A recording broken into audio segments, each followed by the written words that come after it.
Hi there, this is Olaf Brenn from Kapelan Bio-Imaging, and this video will give you an overview of a 21 CFR Part 11 compliant installation of LabImage 1D.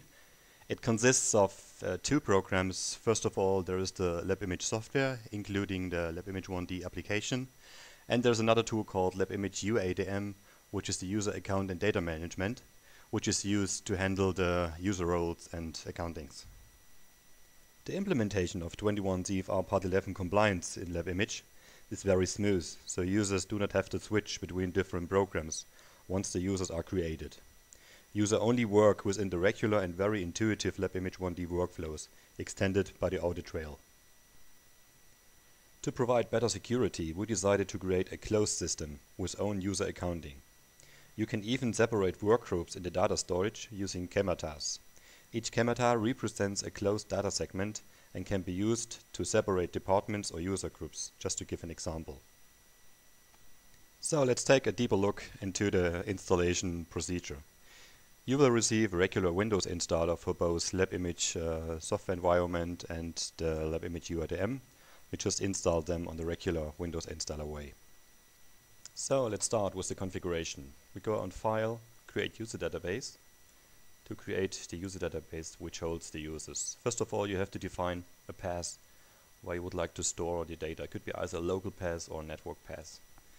Then we define administrator access for the LabImage UADM. It consists of a login and a password. I just use 1, 2, 3, 4, 5, 6, 7, 8. And secondly, we have to define the database encryption password. This password is used to secure your data within the database. So only the combination between the database and the password will give you access. I will use the same for the demonstration. If we click on Validate, the system checks if all the given data is correct. We go on Next. So this is a summary for the basic installation. As I mentioned, only the combination between the encryption password and the database will give you access. So it's highly recommended to print out this file as it is part of the IQ/OQ installation. So you get a print button over here. Please print it out and file it to your IQ/OQ system. If we click on Finish, the user database will be created. So we can log in. So we can log in now into the system. This button is the login button. We provide the path, administrator login, and the password. And now we're indicated by the green light. As I mentioned before, we have to create first of all schemas, which is done by those two buttons over here. So the creation of a schema, first of all, we provide a name. And we can define the password settings for the schema, which defines if we have to use special characters, numbers, up and lower cases. We define the settings for the minimum length of the password expiry in days, the allowed failed logins, the password history, the number of unused days, and the idle time. So this can be set according to your quality requirements. Once this is done, we'll receive an overview of all the data we have set. And on the second step, we create the user, which is first of all the username and the user password, which is a password which only applies for the first login. And we define roles. It could be either a supervisor, a regular user, or a viewer.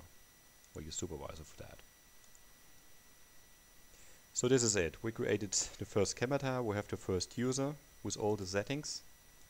We can save all the data and leave the UADM. We have the same information sheet for the user. The schema shows all the primary basic settings for the password security. And we have the user information with the status of the user. It could be logged or unused or is manual logged. Once the account is expired, it will set to account expired. So the administrator for the LabImage UADM can reset the user status into the unlocked status. Or if needed, he can set a new password. We have the full name, the role, and so on. All these activities are logged into the UADM log file. So this will give you an overview. First of all, we created a schemata according with the initial name, password length, and so on. All the actions that users take within the Part 11 compliant system will be logged over here. So this is user logged in, logged out, password modification, and so on. So you have a full record what happens within your Part 11 compliant system. Then we have to start up the LabImage software and provide the user data that we added into the UADM. On first startup, the password must be changed because the first password is only an initial password. It was user, and now we have to comply with the password settings that we provided.